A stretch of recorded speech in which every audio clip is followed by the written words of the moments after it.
Welcome to Market Like It's Hot, the podcast where strategy sizzles and marketing nonsense goes to die.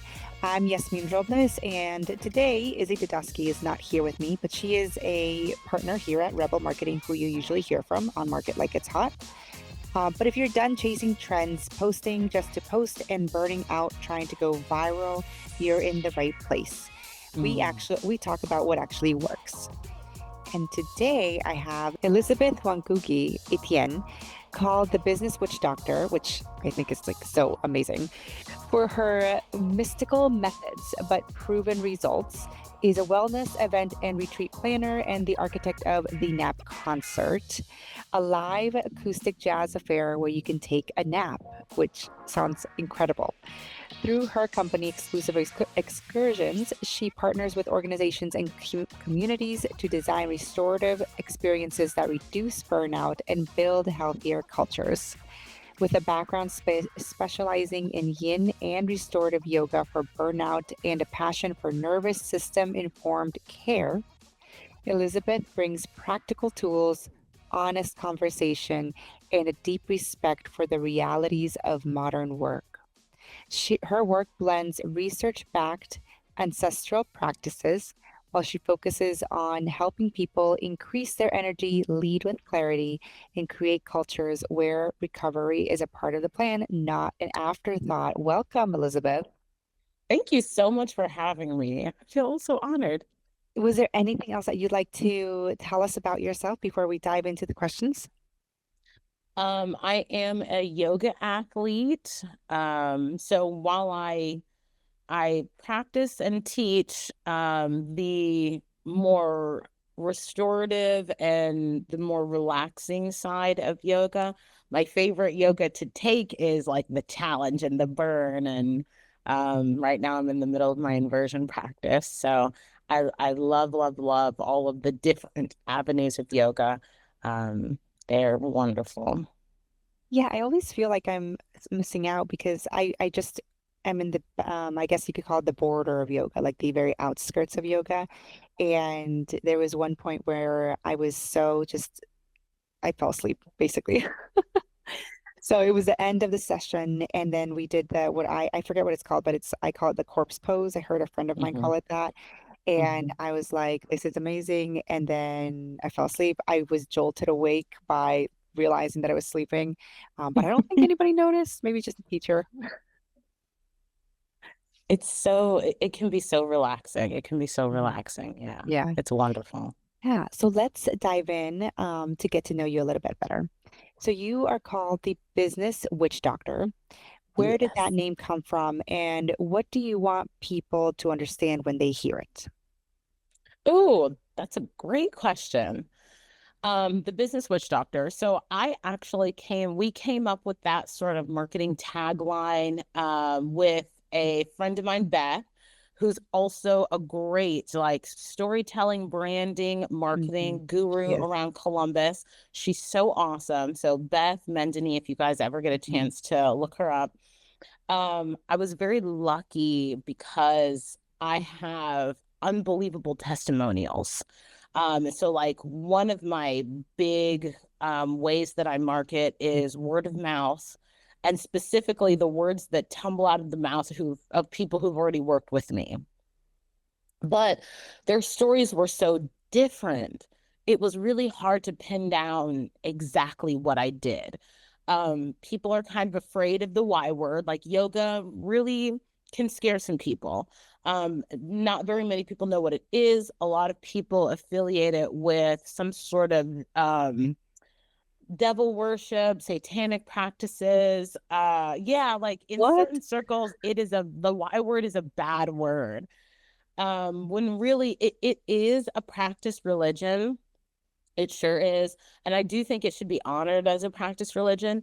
But in the United States, I think it's really safe to say that it's also more of a philosophical practice, combined with really, really incredible nervous system work, like body work, joint work, and nervous system work. And that's really the pool that I play in.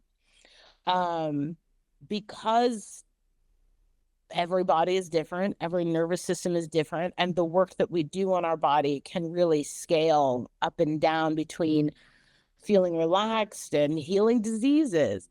um it was really hard to pin down exactly what I did. I did use like yogic philosophy and yogic practices in my work. And a lot of that work was UX UI design. So like how people experienced a wellness event, what was happening to their bodies and what was happening to their minds, and also what feelings they might have had while they were experiencing any sort of wellness event. So from a UX UI touch point perspective, I pulled in a lot of yoga practices because the through line was we want people to feel like every time they were in either my presence or in the presence of one of my events, the whole thing felt like a big exhale, just like, oh, okay, now I can relax. So there was that. But then also I found on accident that when you gather people together with the express purposes of healing, healing will happen. Um, you really don't know what kind of healing will happen, but healing will happen. So in the early days of my business, what I had become hyper focused on was I would have these events, and they were all these like woo woo events. They were like, yoga meditation, breath work, sound baths, and, all in nidra and all of this, like I said, real woo woo stuff.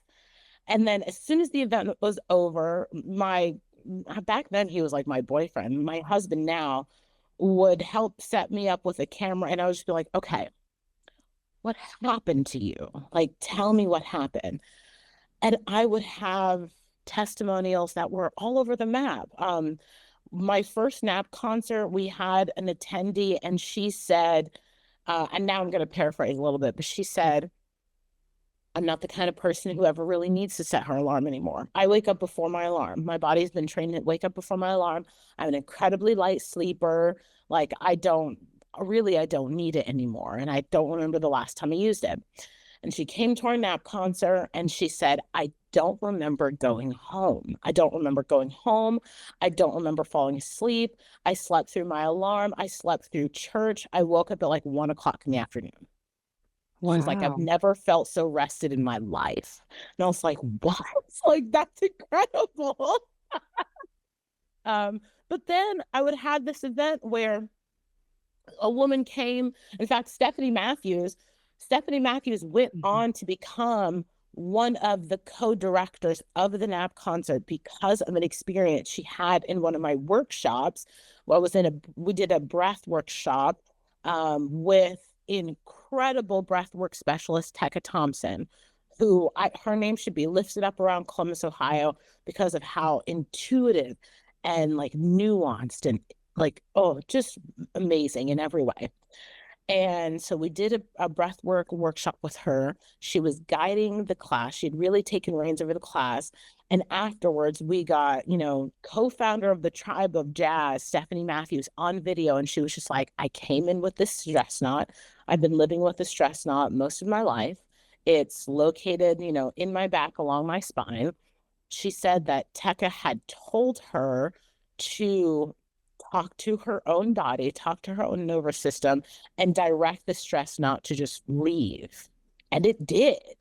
She said, I walked out with zero back pain. I Wow. said, what are you talking about? So it was really just the testimonials of people who came to the events and how they were so different. There was really no way to pin down, like, this is what I do. And so Mhm. the part of my brand became the mystery, the exclusivity. So we came up with the Business Witchdoctor, mystical methods, but powerful and proven results. When you get people together with the express purposes of healing, healing will happen. Yeah, that's amazing. So, when was the moment that you realized that burnout was not a time management issue? It was something deeper. Mm, you're coming with good questions today. Burnout. It started with my own story of burnout and how you can be chronically burnt out for extended periods of time, and your body and your mind will just find ways to cope. And it became really obvious that really no amount of 1 hour yoga classes, no matter how many times you did them a week, were going to be the answer. No matter how hard I tried. And in fact, there were several things in my life that I tried to do to really turn my health around. One part of my story is that I've lost over 120 pounds and I've been able to keep it off since COVID. Part of my burnout story was realizing that I never had enough energy, and I was always reaching for extra energy in the form of extra calories. And that is, to me, the number one signal, like, oh, you are experiencing burnout. When I start reaching for extra energy in the form of caffeine and extra calories, that is tip off number one. It's happening. And then I think really the more I'd gotten into this burnout restoration, really pulled back the covers, really delved deep into it, I started reading all of these case studies, research studies, scientific facts about burnout that felt like, when I said them to me, it was like, that only makes sense. And when I said them to other people, they were like, oh yeah, 100%, I'm experiencing that right now. And it became so obvious that this is like a feature, not a bug. Like, this is not a bug of the system that we're in. This is a feature of the system that we're in, is that the system is designed to extract value, and part of its value extraction is using up all of your energy, using your reserves of energy. And unless you as an individual, or we as a collective, put boundaries in place, put counter systems in place, they will extract everything from us. And the statistics show that. They say, but there is verified research. This one is a Gallup poll that suggests that 54% of Americans experience burnout and emotional weariness within a week after they get back from vacation. So they've gone on vacation to remove the burnout. They may or may not have been successful. Within a week of them being back home from vacation, they're like, I've had it. It's the vacation from after the vacation. Yeah. And the pile up, all of the, unworked things, unfinished things that you personally were in charge of that were not managed while you were taking time to rest. Now they've been piling up. So it's so many things that come into play, but really the point is the system's feature is to extract everything you've got, chew you up and spit you out. And unless, we as individuals and we as the collective decide to act differently, there will be nothing left. Mm-hmm. So you mentioned the signs of burnout. One of mine is definitely like how much caffeine I'm taking in. So I naturally drink a lot of coffee, but when I start seeing that, I feel like I'm almost like sweating out caffeine. It's starting to get a certain amount of cups or ounces. I know that it's okay. What is going on? And another sign for me, and I don't know if anybody else will resonate with this, but the state of my desk is almost like a reflection, or the amount of tabs that I have open with the amount of browser windows and the amount of tabs. That's almost like a reflection of, okay, your computer's slowing down and your brain is slowing down. Let's try to get rid of some of these tabs and kind of clear out clutter in your brain at the same time. But knowing those signs, what are the sneakiest signs that you've seen in those high performing founders who swear that they're always fine, right? Oh, the sneakiest sign in high performing founders and people, community leaders, nonprofit leaders, politicians. The very first tip off is mood. It's real hard to be a nice person when you're underslept. And, we don't necessarily as a society value niceness, but we do value kindness. It's really, really difficult to be kind when you are chronically underslept. It's really, really easy to be agitated when you're chronically underslept. So really the first tip off is not you, it's the people around you. If the people around you are like, I don't need to have anything to do with that person today, I know that you're tired by the people around you. Yeah, looking for those extra bits of help outside of other people. So looking for calories for extra energy, looking for caffeine for extra energy, looking for productive acts for help, doing literally anything we can other than asking another human being for help is a big tip off. Like, you're struggling. I can already tell, one of the things that people love to joke about is I'll vacation when the work is over, I'll sleep when I'm dead. So there's also this sort of like, not callousness, but it does, your needs and your lack of fulfilling your own needs sort of turns into one big joke. And we as Americans, especially as Americans, really do that to sort of like shrug off what we're really feeling.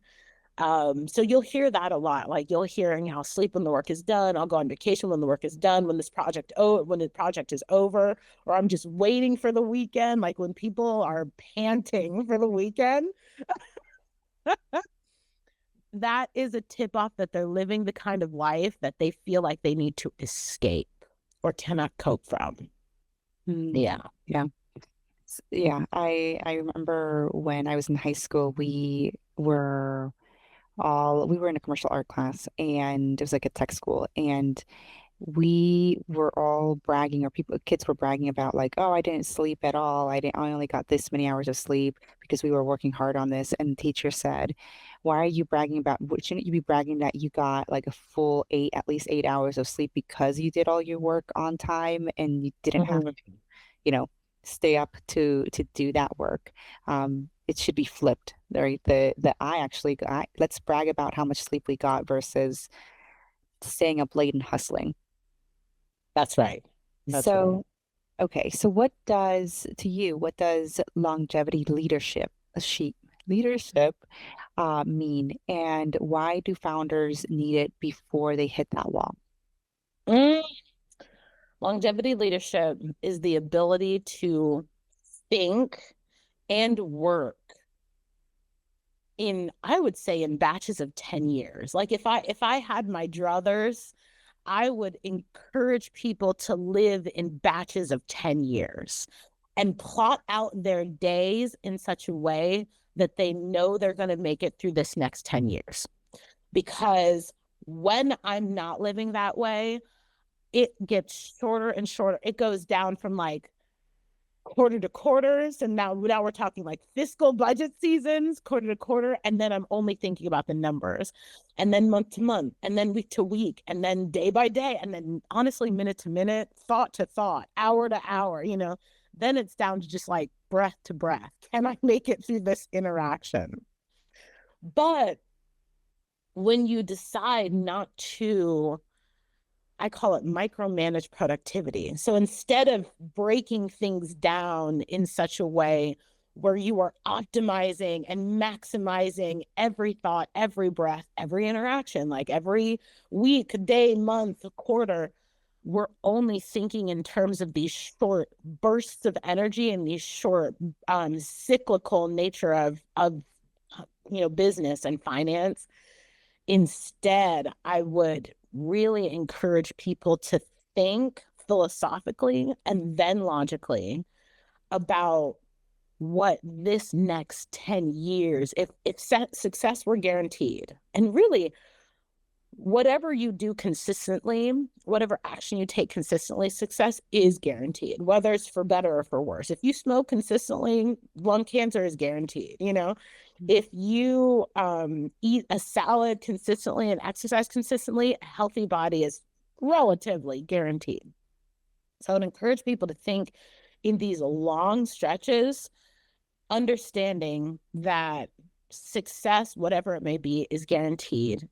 And now you can feel at ease breaking down these action steps into fairly easy consistently because you have the next 10 years to get it done. So for me, like my business was one. I have 10 years to succeed at this business. I'm in year three, two. I'm in year 2.5. There's already success because I've been doing the exact same things for my business. And these are all things that I learned, in my health transformation when I decided to lose weight. These are all things that I learned in my burnout transformation when I decided to live with longevity in mind. Um, those same applicable steps can be turned towards my business. But really, it's just like habit tracking, consistency, and discipline. That's really, really all it is. Mm. So, what would be one boundary that you wish more leaders would normalize inside their culture? One boundary. Um, I would say sleep because of your nap concert, right? I think sleep is oh, you know, but there are lots of other boundaries. there are so many others. There's so many others. I'm having a hard time thinking of just one. That's kind of the issue. Um, if it were me, like if I wanted to change the world, and by change the world, I mean change my world, I would see founders and their managers um ease back on productivity culture Mm. entirely. I would see them step on the gas for creativity and curiosity, and I would see them really, really back off productivity um altogether. Yeah. Yeah. So, speaking of their team, and shifting into teams and burnout proofing, what are three low-cost ways a leader can reduce that burnout for their team without becoming like the company therapist? Oh, that's a great question. Reducing burnout without being singularly responsible for the mental health of each individual employee is a big ask. Here off the top of my head, some low cost and relatively easy things that I would do.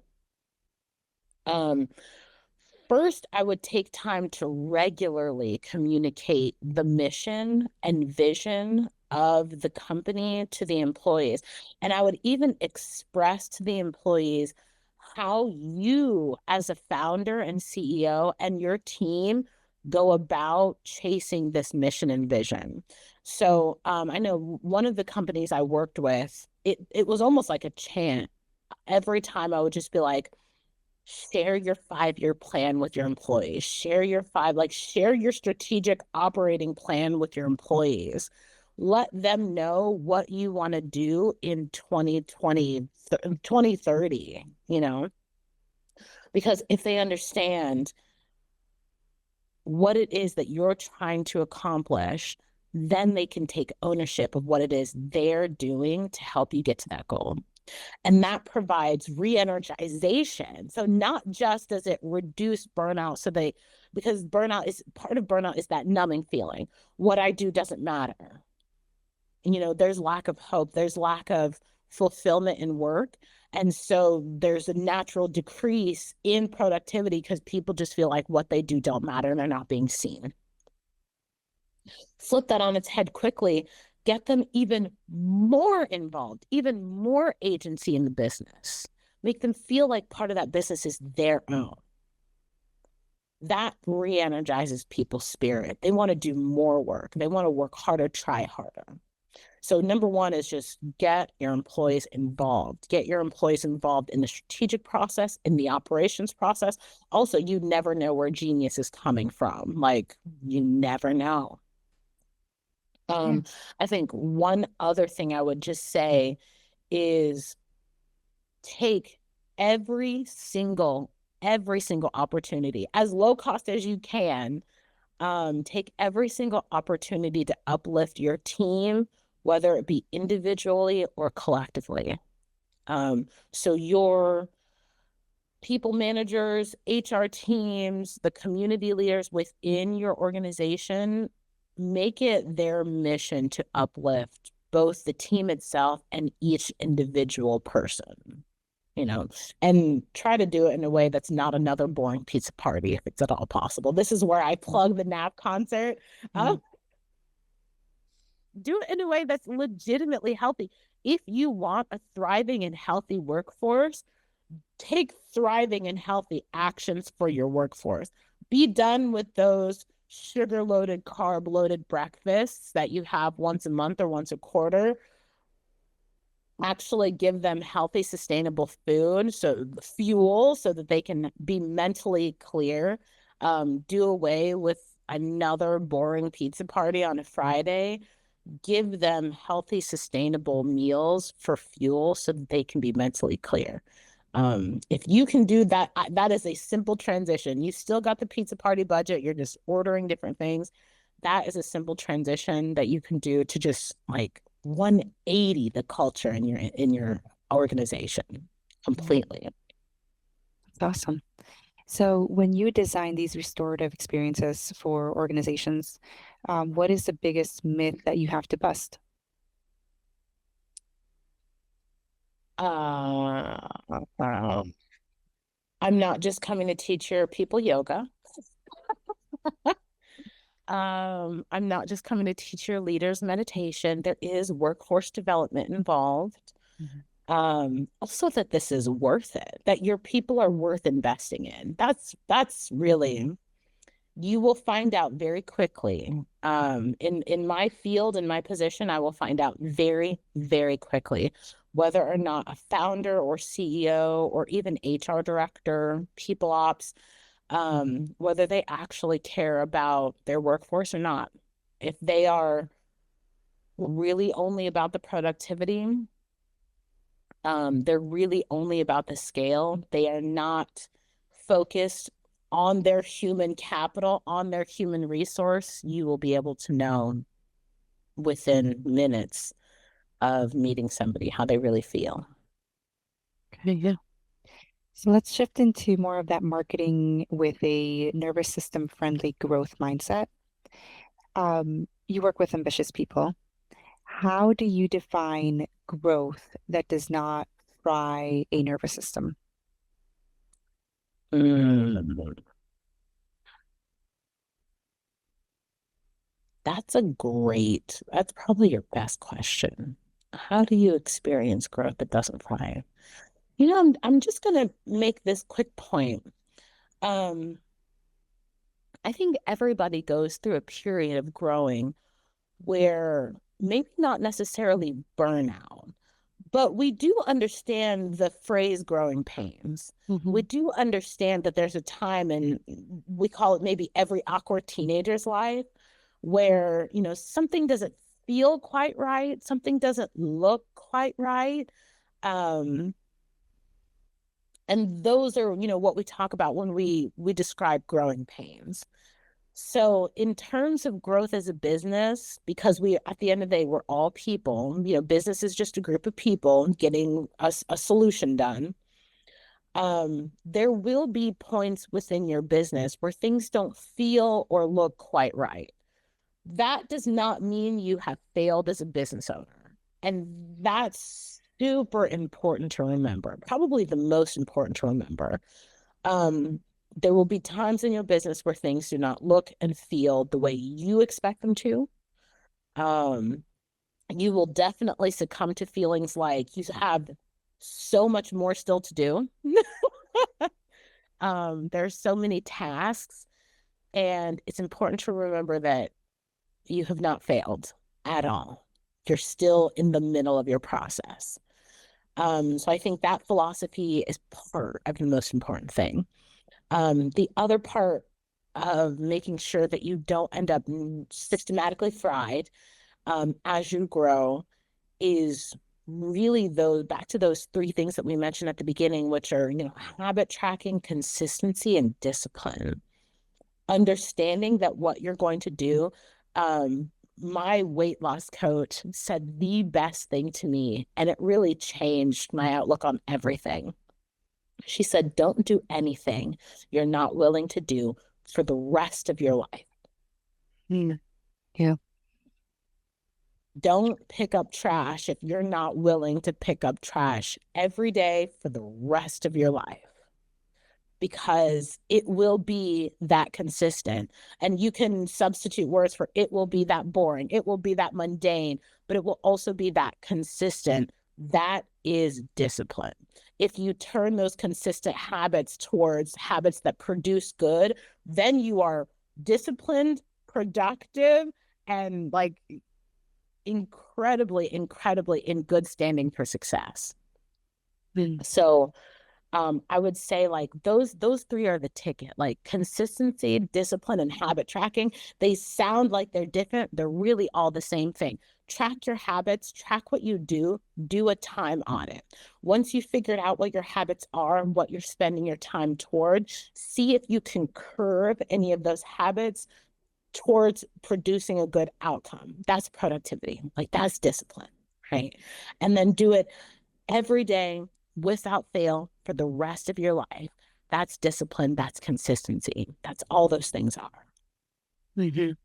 So if the goal is a low nervous system cost, what in your world, what marketing activities have you seen that have that highest return while still not getting you fried as a business owner, or from what you've seen in other ambitious founders? Mm. Um, I should state that I'm a special case because part of what I've found to be the most successful selling technique, the most successful marketing technique is just going out and being with people. Now that can fry some people's nervous systems. I have a huge social battery. I have a really, and because of practice, because of those yogic principles of practice, this is something I will be doing every day for the rest of my life. I have this huge bandwidth for people. I love people. I call myself the socialite CEO, specifically harping on the fact that part of my job as a CEO is just uplifting other people and spending time getting to know other people. And that has sold out every NAP concert, that has invited investors into the concert, invited donors into the concert, and by extension into my brand. You know, when people feel like they get a piece of me or part of me that they can just have and it's for free, like I don't, there's really no charging for community, for love, but in exchange they also help me, support me, guide me, give me wisdom, because I'm willing to be vulnerable and let them have access. So for me, like, growing without pain in my business means investing in other people without worrying whether or not they're going to give back to me. Them giving back to me is almost a guarantee, just like we talked about, that guarantee for success. Because I'm willing to give freely of myself and my time to people, I get so freely of other people's time, talent, and treasure. And it just comes to me without me even trying that hard. And because I don't have to put in the extra mental work and being like, am I going to make it? Am I going to be successful? It's a guarantee. And I can just get right back to sending an email or, booking a meeting. But really the goal is to just get me back to people. I just want to be with the people. That's all it is. Yeah. So let's talk a little bit about your NAP concert. I know we mentioned it earlier on, but I want to talk a little bit more. So walk us through a NAP concert, from arrival to wake up. What is happening? Why does it work? Yeah, tell us all about it. The NAP concert works because people want to network differently. People want to experience being around other people without being nervous system fried. People want to experience being around other people and still feel safe, which in this economy and in this time is rare. Because we know that, now I'm just going to put my UX UI hat on and talk about the user experience or the attendee experience end to end.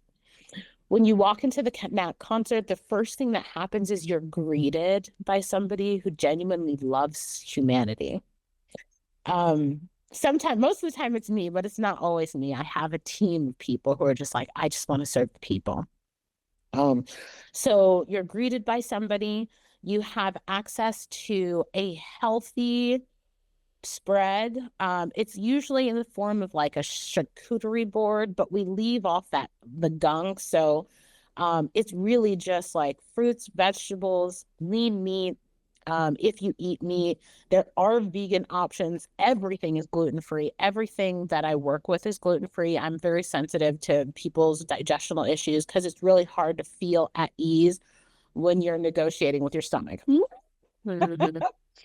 um, Also, if you have a keen eye, you'll notice that everything is turned towards almost like a subliminal or unconscious skew to help you fall asleep. So there's art therapy. There's usually a sound bath happening right as you walk in. So there's a sound bath, there's music therapy, art therapy, aromatherapy.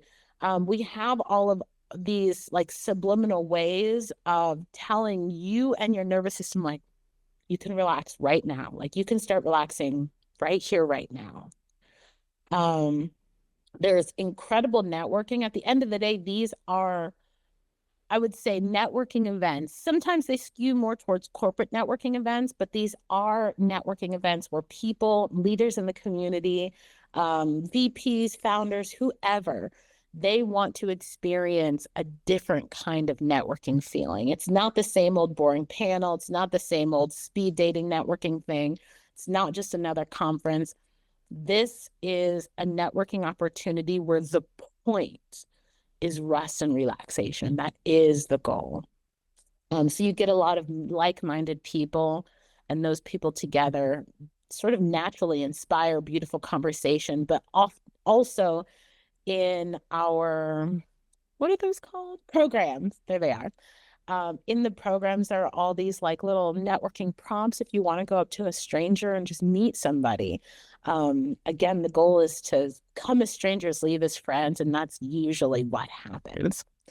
After a time of networking and munching and just being relaxed and in atmosphere, we'll personally invite you, either I or one of my attendants will personally invite you to the concert space. There are these inflatable beds. We have the larger VIP inflatable beds, so get a VIP ticket. We have these smaller, they almost look like hot dog buns, inflatable hot dog buns. But either way, comfort is important. And they're also satin sheets all around. So we try to keep the like plastic sound as minimized as possible. So everybody's lying on, inflatable relaxation recliners. They're, lying on satin sheets. And this year we're going to have a live jazz acoustic harp. I've never heard of jazz harp, but there's a lot of science behind stringed instruments in general and what stringed instruments do to the nervous system, but specifically the harp. There's a reason why they call it God's instrument. The harp can play itself. It does not need a human player. And a lot of the sounds, vibrational resonance that it makes are incredibly healing on the nervous system, which I did not know. Like, I love that putting on these wellness events gives me opportunities to learn more about wellness, this industry that I'm in, and apply those things to my life and help other people feel the same way. So after the nap, it's about a 36-minute nap, give or take 30 minutes. After the nap, people are woken up gently. We do try to make sure that the arise is as relaxing and peaceable as the going down portion. And then it's right back to networking should they choose. A lot of people are like, that was great. I'm going to go home and sleep. A lot of people are like, actually, that was great. And I'm going to go out and party, like they're refreshed. But we do try to make the experience again, like as low stakes neurologically, as relaxing, as peaceful and safe as we can. Yeah. So, if someone is listening and thinking, I want this for my organization, what are the best first steps to get this started? Mm, call me, girl. Call me. thenapconcert.com, you can, they have contact forums and stuff.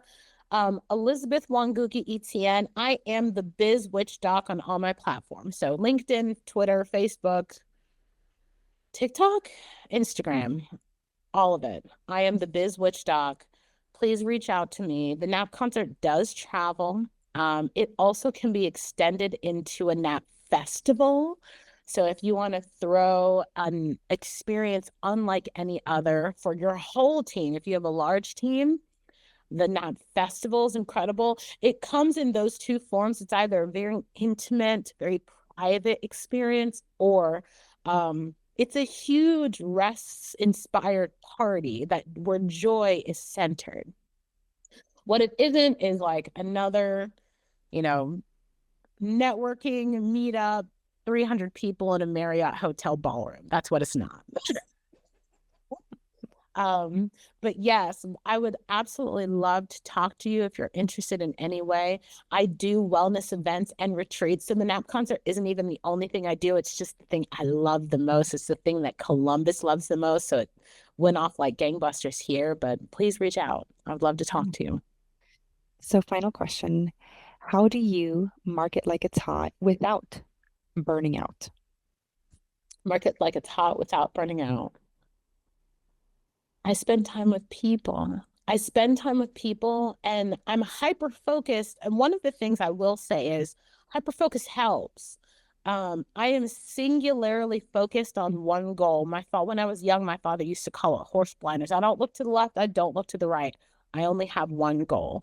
My one goal is to associate myself prolifically with being your next big exhale. I am your opportunity at rest.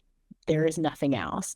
So every interactions I sort of orchestrate all of my interactions to be really pleasant with people, really relaxing with people. So that way, when they leave my presence, they're either like energized and excited, like, oh, she's got so much passion. I want to be just like her. Like, I want to be around her. I want to be that kind of energy. Or because that's joy, like that's where the energy comes from, is joy.